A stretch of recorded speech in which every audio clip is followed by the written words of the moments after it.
In today's video, we're going to be talking about a hot topic in the Magic the Gathering community. Of course, that is the March of the Machines Aftermath leak, if you want to call it that, and the ensuing events that followed, including Wizards sending armed agents to the house of the gentleman who received this product early to open it up. So we're going to jump into the video and we'll talk about all of it.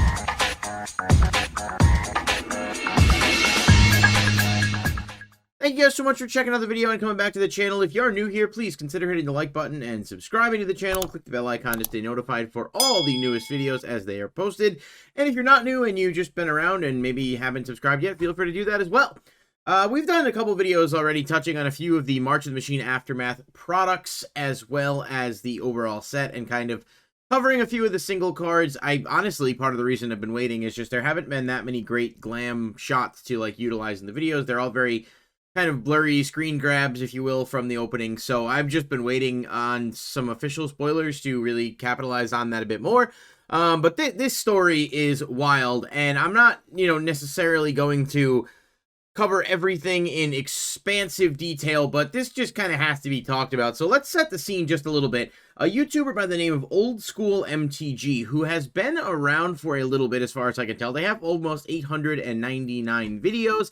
As of the time I'm recording this, he actually received in the mail from, I believe, a distributor or whoever it is he gets his product from, a case of March of the Machine collector boosters. And that is what he had ordered, but they accidentally sent some March of the Machine Aftermath boosters as well. Now, if you've seen the boxes, they do look a bit different, but it's obviously easy to understand how whoever it is that was sending out these products could look at it and be like, oh, shoot, it's very believable that it was a simple mistake, I guess is what I'm trying to say. And this individual who had them decided he was going to do some videos opening them, and honestly, I cannot blame him. I would have done the same thing as a content creator that is looking to grow my channel and my exposure. If you have access to something and you obtained it legally and you wanted to, put that out there and everyone's going to come to your channel to see what's going on, why wouldn't you want to open that up? So, he did. He posted the videos. I think over a span of 3 days, he posted the 3 collector box openings, giving everyone a chance to see pretty much the entire set. And we've covered a few of the cards already. Like I said, I definitely think that March of the Machine Aftermath is not exactly the craziest set. I think it's kind of a bit of a scam from a value perspective, with them charging the same amount of money for less product, which I talked about in an earlier video this week. But a lot of people went to this guy's channel. Magic Reddit was, exploding with, people talking about all these cards and everything. And obviously these were all, we didn't have any confirmation that these were legit, but anyone with a pair of eyes watching the videos, seeing the product, you could tell this was legit, right? You could tell that all of the cards were real. And so we basically got a full set spoiler 2 weeks prior to when spoiler season 4 this was actually supposed to start. And you could imagine Wizards was not thrilled about that. Now, I stayed up to date with the cards and everything that was going on, but the story took a crazy turn at the end of last week when Wizards of the Coast sent agents, or I believe it was the Pinkerton Detective Agency. If you're familiar with that name, they are not viewed super well in history. They've been around since late 1800s, as far as a bit of research told me. We're also the enemies in one of the Red Dead Redemption games, so if that paints a picture of what type of people you're dealing with. They are essentially a private security firm that are, I don't really know how you would describe it if you're not familiar with the concept, but you can hire, private security to do a bit of intimidation tactics, and it seems like this is what Wizards did. Now, for a quick history lesson, the Pinkertons were founded as a private detective agency, and they were effective sort of strikebreakers against unions and workers. They are pretty much anti-worker, and now that, it's a bit different, they've kind of had to diversify into other forms of work. Kotaku, who posted an article about this whole thing, talked about it a bit more in depth, but basically, they're not great people, and they don't operate within the confines of the law necessarily, at least not the way that you would expect that, literal law enforcement would. So it just sets the scene for what kind of individuals you're dealing with in this case. And now, School MTG, who is the YouTuber that opened these up, as I mentioned, I definitely give the guy a follow. He does some good videos. He opens all kinds of products. Seems like a guy who's got a good, good following for the game. So go check him out. If you're not following him already. He said that on Saturday morning, he was shooting videos for his channel when the Pinkerton agents arrived at his front door. He said the dog started barking and his wife entered the door, and they came knocking, presumably armed, because, that's generally what happens. They all come, they're armed. It's not, they're not clearly police. They're a private security force. So, his wife opens the door. You see these people standing there, probably not the friendliest looking bunch of people, and obviously raise some questions. He said that he didn't think his trading card dealer had intentionally broken the street date or anyone involved had dealt with the stolen product. But what he thinks is, the names being similar just kind of caused it. And the guy who sells him cards wasn't super well-versed in Magic and just sent him out. Now, Old School MTG also stated that he did speak with someone at Wizards. I suppose the detectives had given information and basically given him a number to contact for someone at Wizards. And he called them and they had a conversation. And he does say that the conversation was respectful and nice. And obviously, they were apologetic for the methods that they used. Although I would question that, if you're really apologetic, why would you have hired Pinkerton in the first place for this? They were making threats. They were threatening jail time, talking about stolen products. I mean, it was not exactly a friendly exchange, and it doesn't seem like there was any effort made by Wizards to just reach out and say, hey, is it possible that, we could get this back? We need to find out, where this came from, trace the source leak. No, they really didn't have any legal recourse, which is why they went, around the law and hired these agents to come and essentially shake them down.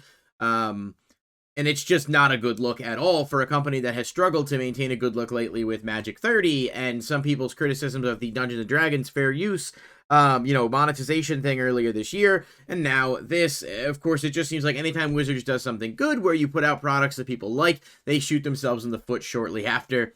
But this is definitely not great, and it's hard to even remotely support this method considering they didn't try anything else. It's not like this guy was bragging about selling stolen product or trying to sell stolen product. He was basically just opening it up and showing it off.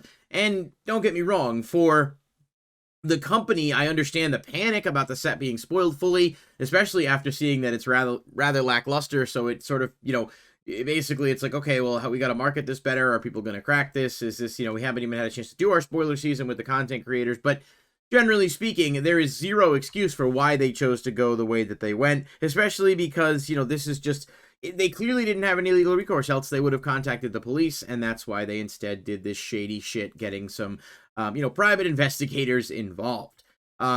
He did mention that when he was speaking on the phone with the Wizards rep, they told him they didn't believe that the stuff was stolen on his end, and that, they did know that he had paid money for it, and they said they would compensate him by sending some other product out. I haven't seen any updates on that or anything yet. I'd like to see that, I mean, a couple booster boxes is not really going to be appropriate compensation for what they put the guy through, I don't think, so hopefully they go above and beyond. But it doesn't undo the damage. It just would be good for that guy. In a follow-up video that he posted today on the channel, he actually went into detail a little bit more, talking about his mindset behind it. Essentially, he said he enjoys what he's doing with the channel. He wants to just keep making openings. He'd like to potentially have some kind of relationship with Wizards in the future, and so he did not want to have bad blood with them and kind of fight back on this, even though he probably could have, whether it was a lawsuit or something to that effect, which makes sense. I do get it, as a content creator myself. Obviously, the idea is that someday you might be able to, have a sponsorship with some of these companies or have things of that nature. But at the same time, I mean, it's just kind of letting them get away with something that is just completely unacceptable and really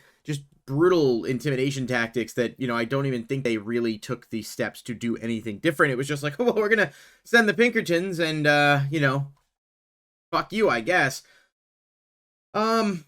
Yeah, as a whole, I just think the story kind of sucks. It looks really bad for Wizards, and it also, Aftermath is just looks bad in general. And, as someone who tries to crack some of a new set when it comes out, I guess I'm a little glad I got a chance to, get a full look at this and really see what the product looks like.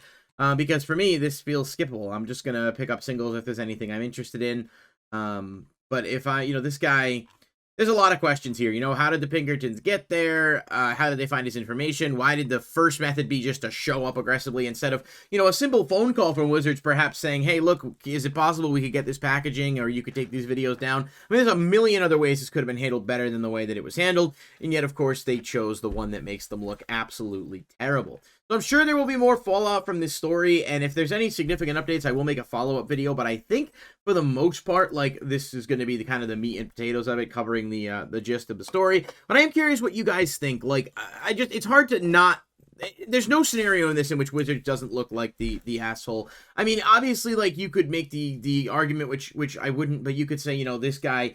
kind of knew what he was doing by opening up these boxes early. But again, I would do the same thing. Like, I don't know, he obtained them legally. It was an error, but it wasn't his error. And legally, if you receive things, you know, in the mail, whether erroneously or not, if they're not stolen and they're not, like, you know, illegal property, whatever, you can keep it. I mean, he obtained them through means and he opened them up. Somebody messed up, and I'm sure there's someone who needs to be held accountable for it, but it definitely was not this guy. So just terrible methods and intimidation facts, and I definitely feel for the dude. Obviously, you know, it's good for him, I guess, that he did get some exposure from this, if there is a silver lining, but just really bad look from Wizards here.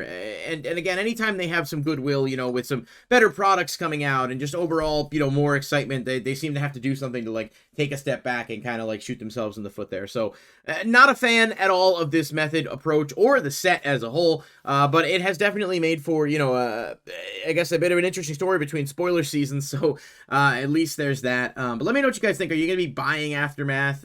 Did this change the way you feel about it one way or another? I definitely recommend just sticking with the singles either way. It just looks like it's going to be not the best return on your value, unless you just want to open them for fun. So thank you guys so much for watching.